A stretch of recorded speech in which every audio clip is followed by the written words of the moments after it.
8월 4일 월요일. 복음을 다음 세대에게.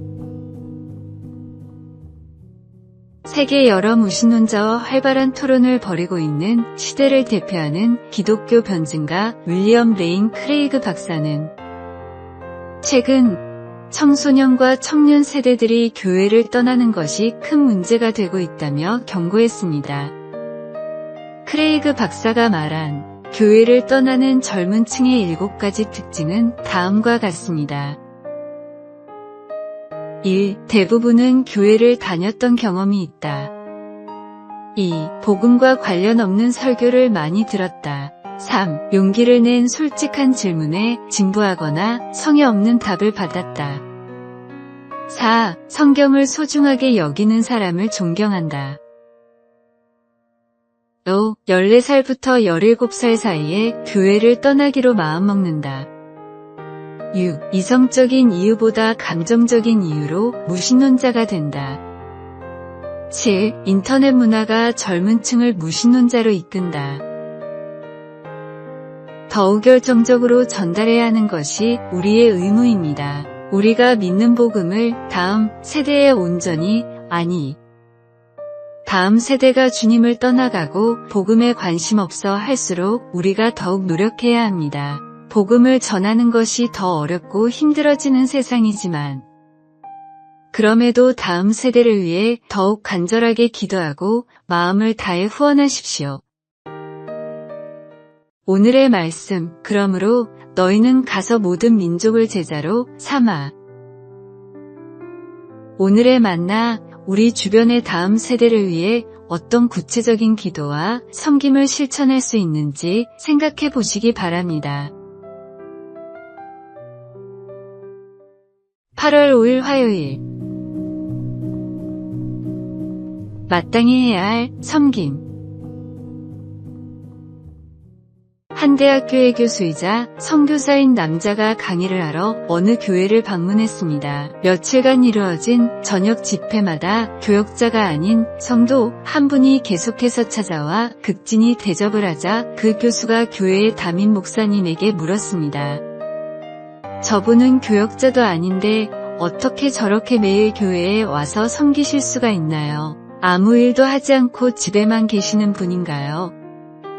목사님은 천만에요. 직장도 있고 가정도 있습니다. 게다가 지역 사교 모임에서도 아주 중요한 일을 맡고 계십니다. 라고 말했습니다. 이 말을 듣고 놀란 교수가 그 성도를 찾아가 바쁜 와중에도 매일 교회에 와서 섬길 수 있는 비결을 묻자 그는 다음과 같이 대답했습니다. 건강한 그리스도인이라면 마땅히 해야 할 일이라고 생각합니다. 직장, 가정, 사회, 교회의 모든 영역에서 직분을 잘 감당해야 하는 것이 우리의 사명 아니겠습니까?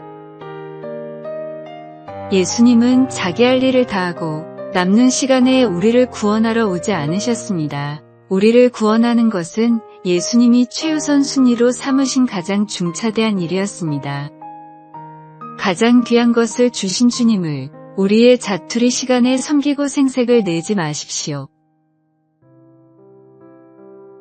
오늘의 말씀, 내가 너희에게 행한 것 같이 너희도 행하게 하려 하여 본을 보였노라. 오늘의 만나, 주님을 섬기는 일이 의무가 아닌 특권임을 깨닫고 온전한 마음으로 헌신하는 삶을 살아가시기 바랍니다. 8월 6일 수요일. 주님의 피드백을 받는 삶. 모든 학생이 커닝을 하는 반이 있다고 생각해 보십시오. 여러분의 자녀만은 양심을 지키겠다고 커닝을 하지 않았습니다. 대신 반에서 꼴등을 했다면 여러분은 자녀에게 무슨 말을 해주겠습니까? 왜 선생님에게 말하지 않았니? 라고 하겠습니까? 아니면 경쟁에서 이기려면 너도 커닝을 할 수밖에 없어라고 하겠습니까? 교육 전문가들은 자녀를 잘 키우기 위해서는 일어난 상황보다 올바른 부모의 피드백이 더 중요하다고 입을 모아 말합니다.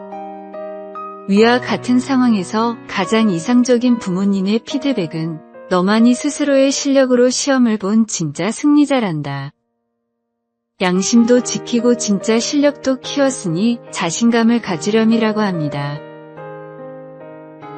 부모로부터 이런 피드백을 받은 자녀는 정말로 중요한 것이 무엇인지를 깨닫게 됩니다. 결과보다 과정의 중요성을 깨달으며 점수보다 양심이 중요하다는 것을 알기에 수치심이나 열등감을 느끼지 않는 높은 자존감을 갖는 아이로 자라납니다. 이 질문을 세상 속에서 살아가는 그리스도인에게도 똑같이 던질 수 있습니다. 성공만을 위해, 물질만을 위해 살아가는 사회 속에서 우리는 어떤 삶을 살아가고 있습니까? 오늘의 말씀, 나는 사람에게서 영광을 취하지 아니하노라. 오늘의 만나, 세상의 평가보다 주님의 인정을 구하며 올바른 과정을 중시하는 신앙인이 되시기 바랍니다. 8월 7일 목요일. 사랑이 만든 기적.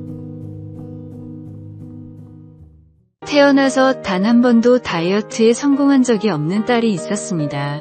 그녀는 학창시절 내내 먹는 걸 너무 좋아했고 수없이 다이어트를 시도했지만 매번 실패했습니다. 마음만 먹으면 할 수 있을 거라 생각했지만 늘 작심삼일에 그쳤고 체중은 점점 늘어갔습니다. 하지만 그런 딸에게 어느 날 인생을 송두리째 바꿔놓을 일이 생겼습니다.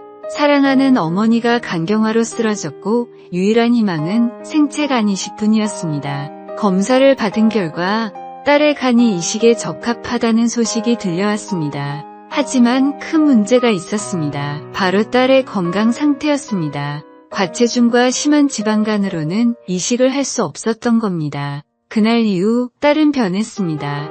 그토록 좋아하던 치킨과 떡볶이를 끊고 하루 한 끼 소량만 먹으며 강도 높은 운동을 시작했습니다. 가족과 친구들조차 놀랄 만큼 그녀는 하루도 빠짐없이 뛰고 또 뛰었습니다. 어머니를 살릴 수만 있다면 무엇이든 할 수 있다는 각오였습니다. 2달 후 딸은 무려 15kg을 감량했습니다.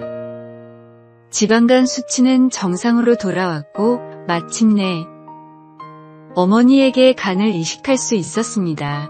수술은 성공적이었고 어머니는 건강을 되찾았습니다. 사랑이라는 이름 아래 불가능한 일은 없습니다. 오늘의 말씀, 하나님이 세상을 이처럼 사랑하사 독생자를 주셨으니 이는 그를 믿는 자마다 멸망하지 않고 영생을 얻게 하려 하심이라. 오늘의 만나, 진정한 사랑은 불가능을 가능하게 만드는 힘이 있음을 기억하고 주님의 사랑에 감사하며 우리도 그런 사랑을 실천하시기 바랍니다.